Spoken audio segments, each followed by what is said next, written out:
The boxes were still everywhere, stacked like sad cardboard monuments to a life I'd just blown up. My back ached, my head throbbed, and the smell of fresh paint mixed with old dust was my new perfume. "Welcome to my beautiful breakdown," I muttered to myself, kicking at a stray piece of packing tape. It had been 4 months since the divorce was final. 4 months since I, Riley Jensen, at 32 years old, packed up my 7-year-old son Amir and everything we owned from the suburban house I'd shared with Dave for almost a decade. We landed here, in this duplex. It was a fixer-upper, a real project, but it was mine. Or, well, mostly mine, with a mortgage that felt like a lead weight in my stomach. I'd scraped together every dime from my freelance marketing consultancy work and what little I got from the divorce settlement to make the down payment. The walls were bare, the floors needed refinishing, and half the outlets didn't work, but it was a blank canvas, a chance to build something new just for Amir and me. Before we dive deeper, drop your city or country below. I love seeing my worldwide audience. Amir, bless his sensitive heart, was already drawing on the cardboard boxes with a crayon, completely oblivious to the financial tightrope I was walking. He was a bright kid, always had been, but the last year had been rough on him. He missed his dad, even if Dave was a bit distant, and he definitely missed the stability of our old house. Seeing him happy here, even amidst the chaos, was the only thing keeping me going some days. My phone buzzed, and I almost dropped it. It was my mother, Gabriella. She was 58 and still had this uncanny ability to make my stomach clench just by seeing her name pop up. "Darling, how are you settling in?" she asked, her voice syrupy sweet but with that familiar edge. "I know you're busy with all your Instagram jobs," she added, a little too quickly. I sighed. "It's freelance marketing, Mum, and it's going fine." "Just a lot to do." "Well, I was thinking," she continued, ignoring my correction, "you're a single mother now, and Amir needs a steady hand. And you, well, you're always so ambitious. I could come over a few days a week, help with Amir, keep the place tidy, for a small stipend, of course, just to cover my gas and time." A small stipend. That was Gabriella speak for "I expect to be paid handsomely for my unsolicited advice and judgment." But the truth was, I was drowning. Between client calls, chasing invoices, and trying to unpack a house with a first grader, I was exhausted. The idea of consistent help, even from her, was tempting. I needed to focus on work, really hustle, if I was going to keep this roof over our heads. "How much were you thinking?" I asked, bracing myself. "Oh, whatever you think is fair, dear, just enough to make it worth my while." She always did this, put the ball in my court so she could later claim I shortchanged her. I took a deep breath. I needed to make this work, and I needed her to take it seriously. "How about 500 a week?" I offered. It was a lot, a huge chunk of my fledgling income, but it felt like a necessary investment in my sanity and my business. A beat of silence. 500? Well, that's generous, Riley, very generous. I suppose I could manage that." The shift in her tone was almost imperceptible, but it was there, a hint of satisfaction. So the arrangement began. At first it was manageable. Gabriella would arrive promptly at 9, coffee in hand, and immediately take over the kitchen. She'd bake cookies with Amir, the smell of sugar and cinnamon filling the still unsettled house.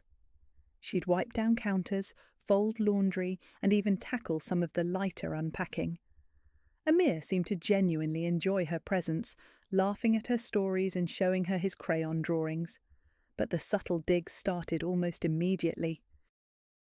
"Oh, Riley, honey, you really should organise this pantry better. It's a fire hazard waiting to happen." Or, "Amir, are you sure you want another one of Mommy's healthy snacks? Grandma made real cookies." She'd hover over my shoulder while I was on a client call, then loudly whisper to Amir, "Your Mummy's always on that phone, isn't she? So important." I tried to ignore it, to focus on the good she was doing. She was helping, truly.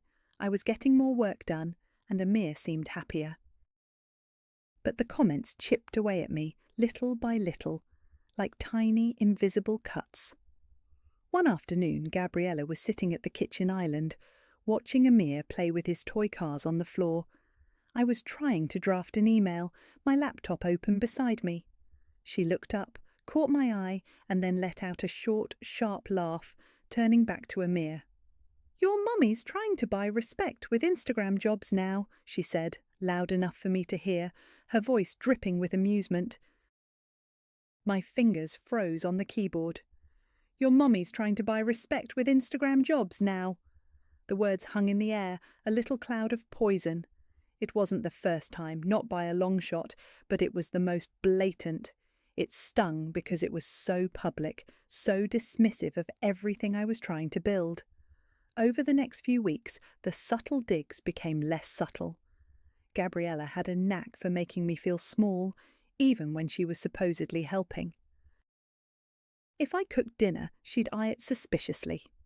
"Oh, is this healthy? Amir, are you sure you want more of Mommy's experimental cooking?" If I left a dish in the sink for 5 minutes, she'd sigh dramatically, pick it up, and scrub it with exaggerated vigour, muttering about cleanliness standards. My home, the one I was pouring my soul into, felt like it was constantly under her critical gaze. My fake success, as she called it, was a frequent target. She'd ask about my clients, then scoff. "Oh, that company? Are they even real? Sounds like a pyramid scheme, dear." It was exhausting. Every day felt like walking on eggshells in my own house. I needed to vent badly. She makes everything feel wrong," I told Jessica over the phone one evening, after Amir was asleep. Jessica, my closest friend, was a godsend. She'd been through her own family drama, so she got it. "It's like she's trying to dismantle me piece by piece." "Riley, you need to set boundaries," Jessica said, her voice firm but kind.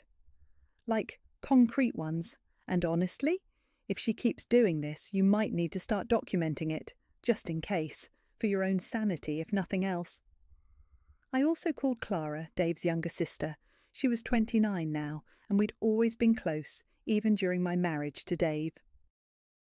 She'd seen Gabriella's manipulative side firsthand when she was dating Dave, long before I ever entered the picture. "Oh, honey, I'm so sorry," Clara said, her voice full of genuine empathy. "That's classic Gabriella. She did the same thing to me when I was with Dave, always making me feel like I wasn't good enough, not Edward's enough. Jessica's right. You need to protect yourself, maybe even record her if it gets really bad. Just for your own peace of mind." The idea of recording my own mother felt extreme, but the seed was planted. The worst part wasn't just her targeting me, it was Amir. He started repeating things, little phrases that chilled me to the bone. One morning, while I was trying to finish a proposal, he came up to me, his brow furrowed. "Mommy, are you always working 'cause you don't love me like Grandma does?" he asked, his voice small. My heart shattered. I pulled him into a hug, explaining that I worked to provide for us, to make our new home safe and happy. But the words, obviously planted, echoed in my head. Another time, I was trying to explain to Amir why we couldn't get a new video game console right away. "We're on a budget right now, buddy," I explained gently. Gabriella, who was tidying the living room, suddenly piped up, loud enough for Amir to hear. "Oh, you play rich, honey, but you're one client away from food stamps, aren't you?" "Don't worry, Amir. Grandma will get you that game for your birthday." She said it with a smirk, a direct hit, designed to undermine my authority and my financial stability in front of my son. That was it. The food stamps comment, coupled with Amir's question, pushed me over the edge. It wasn't just about me anymore. It was about Amir. I couldn't let her poison his mind, make him doubt my love or our security. I thought about what Jessica and Clara had said. Document it. Record her. I went online that night and ordered a discreet nanny cam. It was small, cube-shaped, and blended in perfectly with the bookshelf in Amir's room. I told myself it was for protection, to make sure Amir was safe when I was on calls or out of the room. A tiny part of me, though, knew I was hoping to catch her in the act, to have proof of what she was doing. It felt dirty, but necessary. The camera arrived 2 days later. I set it up when Gabriella wasn't there, tested it, and then tried to forget about it. For a few days nothing major happened, just the usual passive aggression. Then, one evening, after Gabriella had left and Amir was asleep, I decided to check the footage from that afternoon. I fast-forwarded through Amir playing, Gabriella reading him a story, and then I saw it. Gabriella leaned in close to Amir, stroking his hair. Her voice was low, conspiratorial. "Your mum abandoned your daddy and this family for her stupid job and pride," she whispered. Amir, wide-eyed, just nodded. My stomach dropped. It wasn't just a dig anymore. It was a full-blown rewrite of our family history, delivered directly to my vulnerable son. "Your mum abandoned your daddy and this family for her stupid job and pride." The words echoed in my head, even after I'd replayed the video clip a dozen times. My hands were shaking.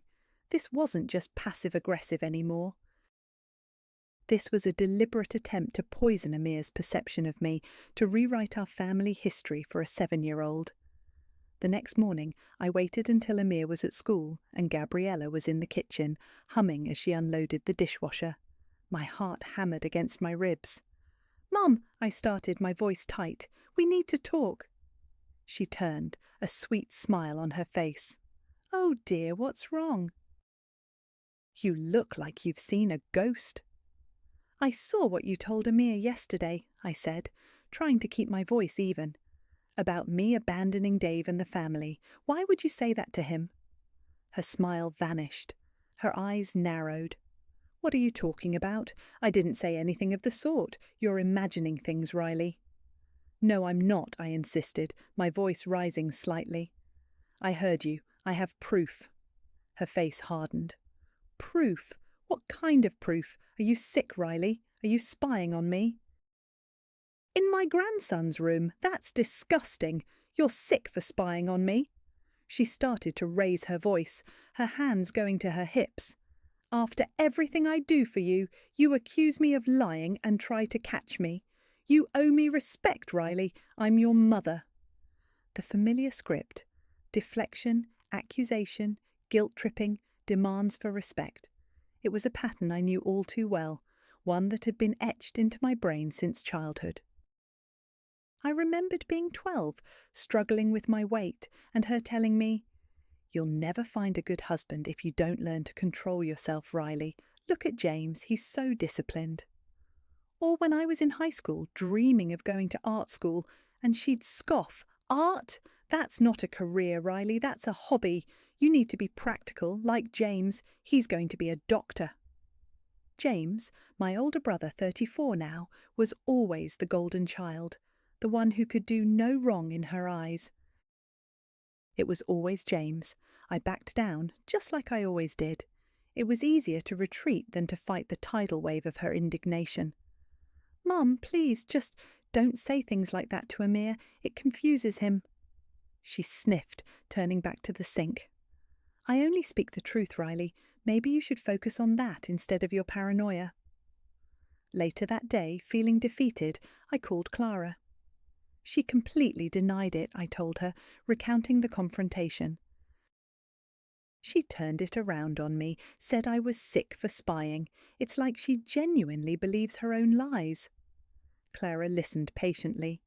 "Oh, she does, Riley. She absolutely does. It's how she operates. She did the same thing with me and Dave. When I broke up with him, she told everyone I was unstable and unreliable, even though she was the one constantly undermining our relationship. She even told Dave I was seeing someone else, which was a complete fabrication. She'll twist anything to make herself look like the victim or the hero." Her words were a strange comfort. It wasn't just me. This was Gabriella's modus operandi. Knowing that didn't make it hurt less, but it made me feel less crazy. I tried to cool the conflict for Amir's sake. I tried to be extra patient, to bite my tongue when she made a snide comment, but Gabriella, sensing my retreat, only became more emboldened. She started rearranging my belongings in the kitchen cabinets, moving my spices, my dishes, my pots. "This is how a proper kitchen is organised, Riley," she'd announce, as if I were a clueless child. She'd undermine my discipline rules with Amir too. If I told him no more screen time, she'd sneak him the tablet. If I said he couldn't have another cookie, she'd give him two, winking conspiratorially. "Don't tell your mummy," she'd whisper. It was a constant power struggle, and I felt like I was losing. My home, my sanctuary, was becoming a battleground. One evening, after she'd left, I was tidying up Amir's room when I heard her voice from the kitchen. She must have forgotten her phone, and it was ringing. I heard her pick it up. "Hello?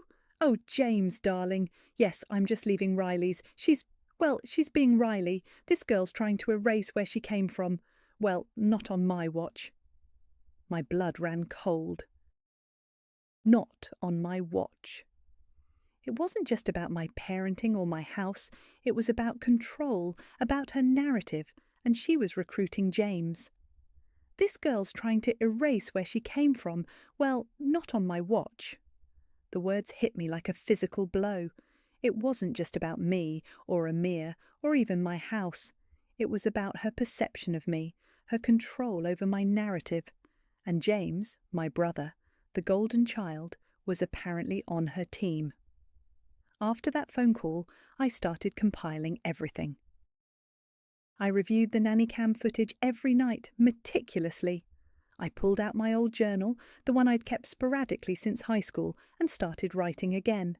Every snide comment, every undermining action, every gaslighting denial. I logged it. The date, the time, the exact words, the context. It felt clinical, almost detached, but it was the only way I could process the constant barrage. It was like building a case, not for a court, but for myself.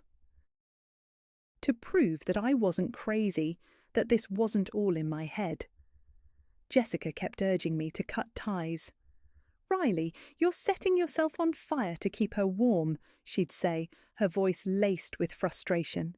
"It's not worth it. Your mental health, Amir's well-being, that's what matters." I knew she was right.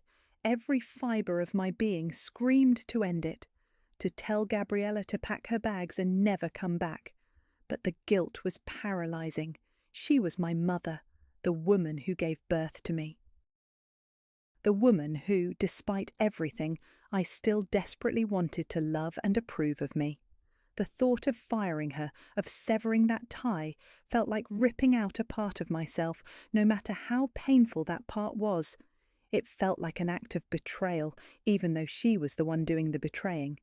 The emotional weight of it all started to show. My business, which had been gaining momentum, began to falter slightly. I'd miss deadlines, or my focus would drift during client calls. My usually sharp proposals felt dull, uninspired. Clients who had initially praised my responsiveness started noticing my strain. "Everything okay, Riley?" one asked gently after I'd accidentally sent the wrong file. "You seem a little distracted." I'd mumble something about moving stress, but the truth was I was constantly drained, fighting a silent war in my own home. Dave, Amir's dad, started showing concern too. He'd pick Amir up for his weekend visits, and I could tell he noticed the change in our son. Amir was quieter, sometimes withdrawn, other times prone to sudden bursts of anger or sadness that were out of character. One Saturday, when Dave came to pick Amir up, he pulled me aside. "Hey, is everything all right with Amir?" he asked, his brow furrowed. "He seems off. He keeps talking about Grandma Gabriella and how you're always mad. And he told me you yell a lot." My blood ran cold. Gabriella. She was spreading lies to Dave now too, implying I had anger issues, that I was abusive. "Dave, I don't yell at Amir," I said, trying to keep my voice calm despite the rage bubbling inside me. "Amir is confused because Gabriella is telling him things that aren't true. She's been undermining me, telling him I abandoned you, that I'm a bad mother, that I'm financially unstable. Dave, ever the conflict avoider, just looked uncomfortable. Look, Riley, I don't know about all that. I just know Amir seems upset. Maybe things are just a bit too intense here right now. He didn't accuse me outright, but the implication was clear. I was the problem. I was making things ugly. The conversation with Dave left me reeling. It wasn't enough that Gabriella was poisoning Amir against me. Now she was trying to turn Dave against me too. It felt like she was systematically isolating me, chipping away at every support system I had. That night, as I tucked Amir into bed, he looked up at me, his eyes wide and innocent. "Mommy," he whispered, his voice small, "did you hate Grandma when you were little too?" The question hit me like a punch to the gut.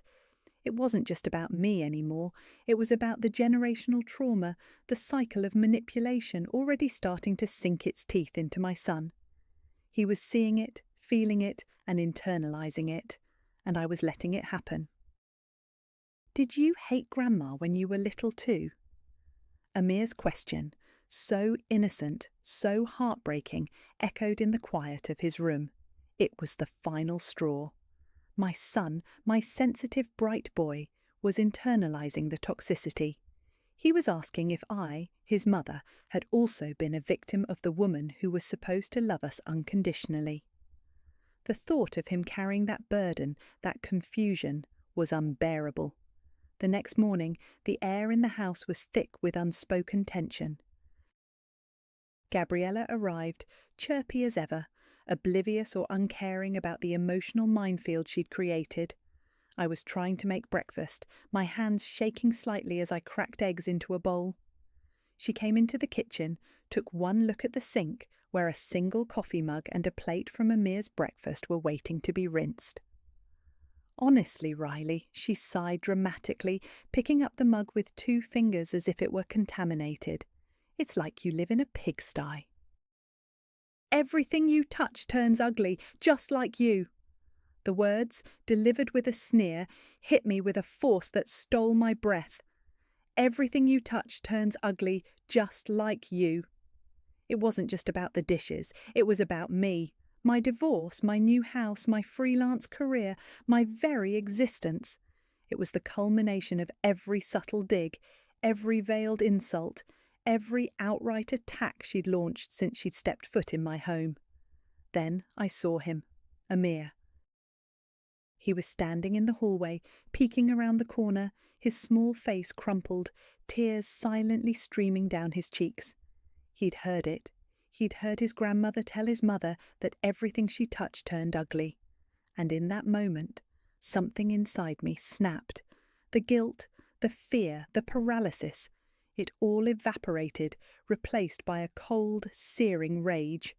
Not for me, but for him, for Amir, who was witnessing this generational poison firsthand. Gabriella, oblivious to Amir, continued her tirade, picking up the plate now. "You know, I don't know why I even bother. You're just like your father, always making a mess of things." I didn't say a word. I just stared at her, my vision blurring at the edges. She finally looked up, catching my gaze, and for a split second, a flicker of something, surprise, fear, crossed her face before she quickly masked it with indignation. I turned and walked out of the kitchen, past Amir, who quickly darted back into his room. I went straight to my office, my hands still shaking, but with a new kind of energy. I didn't know what I was going to do, but I knew I couldn't let this continue. Not one more second. That night, after Amir was asleep, I didn't just review the footage. I watched all of it. Hours and hours of it. The subtle digs, the undermining comments, the gaslighting, the outright lies to Amir. Her voice, so sweet and innocent to others, dripping with venom when she thought no one was listening. The way she'd mock my budgeting, criticise my cooking, tell Amir I didn't love him. The way she'd systematically tried to dismantle my confidence and my relationship with my son. I started editing. I pulled out every damning clip, the Instagram jobs comment, the food stamps jab, the mommy doesn't love you like grandma does whisper, the abandoned your daddy lie, the everything you touch turns ugly scream. I added timestamps. I didn't add any commentary, no dramatic music, no special effects. Just the raw, unedited footage of Gabriella Edwards, my mother, in my home, systematically tearing me down and poisoning my son's mind. It took hours. By the time I was done, the sun was starting to peek through the blinds. My eyes were burning, but my mind was clear. The compilation was concise, undeniable. It was her, in her own words, on camera. I drafted one message. My fingers hovered over the keyboard. This was it, the point of no return. I took a deep, shaky breath, the kind that feels like it's pulling air from the bottom of your feet. Then I attached the video file. I sent it to the family group chat. My mother, my brother James, Dave, Clara, my aunts, my uncles, my cousins, everyone. And then I typed the final line. Effective today, you're fired. I hit send. My phone buzzed almost instantly. A notification. James, you crossed a line, Ree. This was cold. James, you crossed a line, Ree. This was cold. His message was the first. The dam had broken.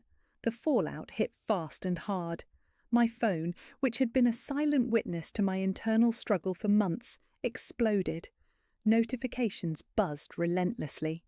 Some relatives, the ones who had always been firmly in Gabriella's orbit, blocked me instantly. Their names disappeared from the chat, their profile pictures replaced by generic grey icons. Others, the more cautious ones, left voicemails that dripped with a toxic mix of guilt and gaslighting. Riley, how could you do this to your mother? Aunt Carol's voice, usually so sweet, was laced with venom. She only ever wanted to help you. She's heartbroken. You've humiliated her. Uncle Mark, a man who usually only spoke about golf, called to say, "Family is family, Riley. You don't air dirty laundry like this." What would your grandmother say? As if my deceased grandmother, a woman who'd fled her own abusive family, would approve of this. Not everyone was against me, though. Clara's message came through quickly, a simple text. Brave.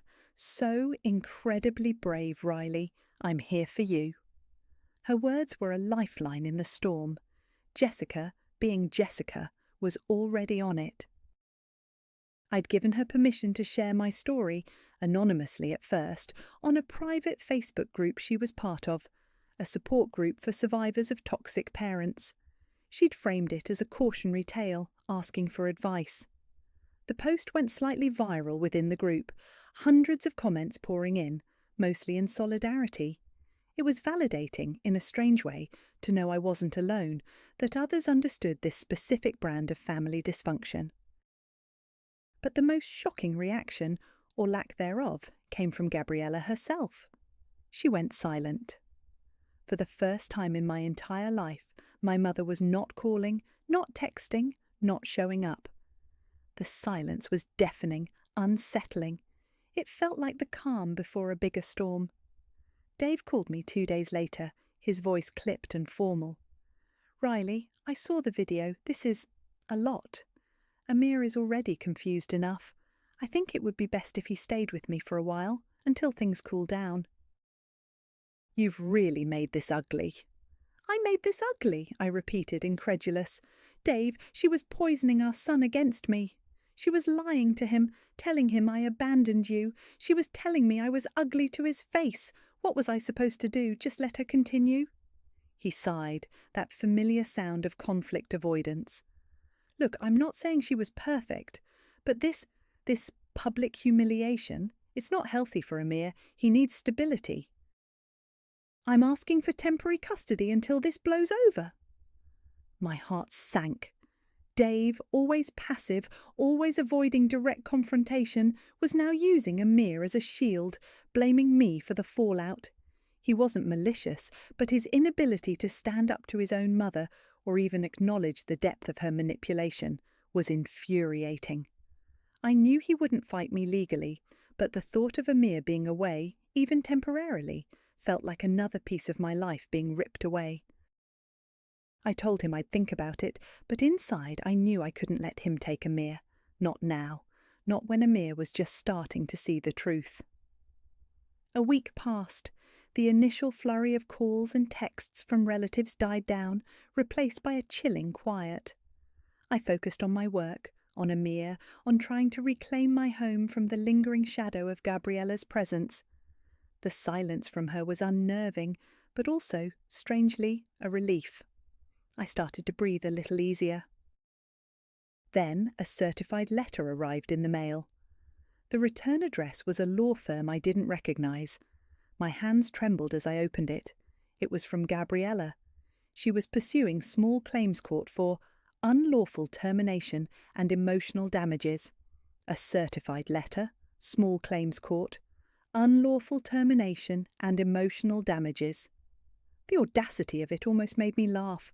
After everything, she was playing the victim, trying to extract more money from me. But the fear was real. What if a judge, unfamiliar with the nuances of narcissistic abuse, saw her as the wronged mother? I spent the next few weeks preparing. I refined my video compilation, adding a brief factual introduction for each clip, the date, the specific comment, and the context. I printed out my journal entries, highlighting the dates and times that corresponded with the video evidence. I gathered the texts from Jessica and Clara, their advice to document everything suddenly feeling like a prophecy. I was going to be calm, factual, and unwavering. No emotion, just the truth. The day of the hearing arrived. The small claims courtroom was stark, fluorescently lit. Gabriella was already there, sitting ramrod straight, dressed impeccably, looking every inch the aggrieved, dignified mother. She had a few relatives with her, Aunt Carol, Uncle Mark, their faces grim, shooting me disapproving glances. She looked at me, her eyes cold, but there was a flicker of something else there too, something I couldn't quite place. When it was her turn, Gabriella was charismatic. She spoke in a soft, trembling voice about her loving desire to help her struggling daughter, about my unstable emotional state after the divorce, and how she was only trying to provide stability for her grandson. She painted a picture of herself as a selfless matriarch, cruelly cast aside by an ungrateful child. She even shed a few artful tears, dabbing her eyes with a tissue. I watched her, a strange sense of detachment washing over me. It was a performance, a masterful one, but I knew the script by heart. Then it was my turn. I walked to the front, my heart pounding, but my voice was steady. "Your Honour," I began, "I hired my mother as a house manager and childcare provider. The terms were clear. She would assist with household duties and childcare. What she delivered was emotional abuse, manipulation, and a deliberate attempt to alienate my son from me." I presented the video compilation. The judge, a stern-faced woman in her 50s, watched intently. The clips played one after another, Gabriella mocking my work, undermining my parenting, telling Amir I didn't love him, calling me ugly. The timestamps were clear, the audio was undeniable. The courtroom was silent, save for Gabriella's stifled gasps and a few murmurs from the gallery. When the last clip faded, the judge looked at Gabriella, then back at me. "Ms. Jensen," she said, her voice calm, "do you have anything further to add?" "Only that my primary responsibility is to protect my son, Amir. This arrangement became detrimental to his emotional well-being and mine. I had no choice but to terminate it." The judge nodded slowly. She looked at Gabriella. "Ms. Edwards, the evidence presented here clearly shows a breach of the agreed-upon terms of employment, as well as a pattern of behaviour that constitutes psychological harm to a minor. This court finds no basis for a claim of unlawful termination or emotional damages. Case dismissed." A wave of relief washed over me, so potent it almost buckled my knees. I had won. Legally, I had won. But it felt hollow. The emotional bruising lingered, a dull ache in my chest. This wasn't a victory celebration. It was the quiet, sobering end of a war I never wanted to fight. As I walked out of the courthouse, I saw James waiting outside, away from Gabriella and her small entourage. He looked contrite. He was 34 now, and the golden sheen he'd always had seemed a little tarnished. He approached me tentatively. "Riley," he said, his voice low. I saw the video, all of it. I know what she's like. She used me as a pawn my whole life too, played us against each other. I'm sorry, Rye. For everything." It wasn't a full apology, not really, but it was more than I'd ever expected from him. A tentative crack in the golden child facade. I just nodded, too drained to respond. Then Gabriella appeared, her face a mask of furious indignation. She marched directly up to me, her eyes blazing.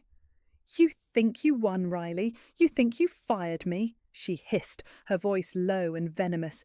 "You didn't fire me. You freed me. You freed me to tell everyone who you really are." A cold, ungrateful daughter who destroys her own family. I met her gaze, no longer afraid, no longer seeking her approval. "Good," I said, my voice steady, clear. "Now they'll know why I walked away." I turned and walked away, leaving her standing there, fuming.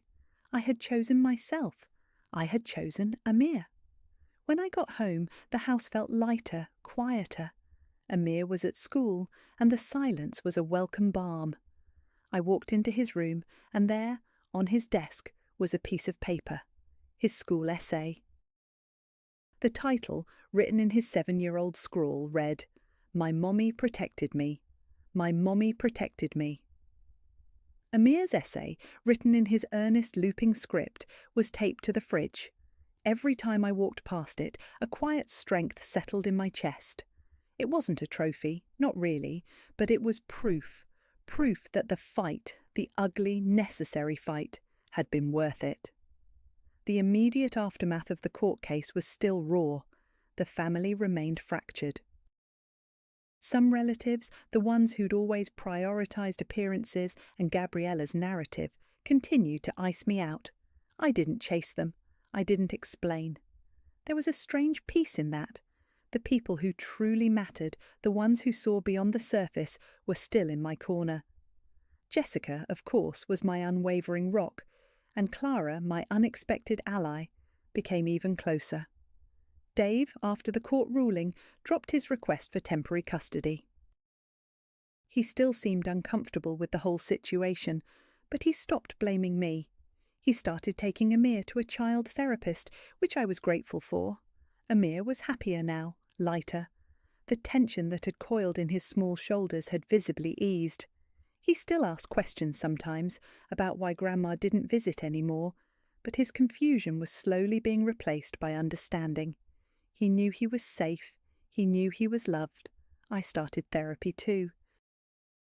It wasn't a quick fix, but it was a crucial step. I needed to unpack years of internalized guilt and the subtle ways Gabriella's manipulation had shaped me. It was like peeling back layers, slowly revealing the real Riley underneath. The one who wasn't constantly seeking approval, who wasn't afraid to set boundaries. My freelance business, which had wobbled under the emotional strain, began to rebound. In fact, it thrived. I found a new clarity, a new assertiveness in my client interactions. I wasn't afraid to say no to unreasonable demands, to charge what I was worth. It turned out, setting boundaries in my personal life translated directly into my professional one. Clients respected that. They respected the calm, focused energy I brought to my work now. Clara and I started collaborating on a project. She had an idea for an educational media series for kids, and my marketing background was a perfect fit. It was exciting, creatively fulfilling, and a testament to the unexpected bonds that can form in the wake of chaos. We'd meet at my duplex, which slowly but surely was transforming into a real home.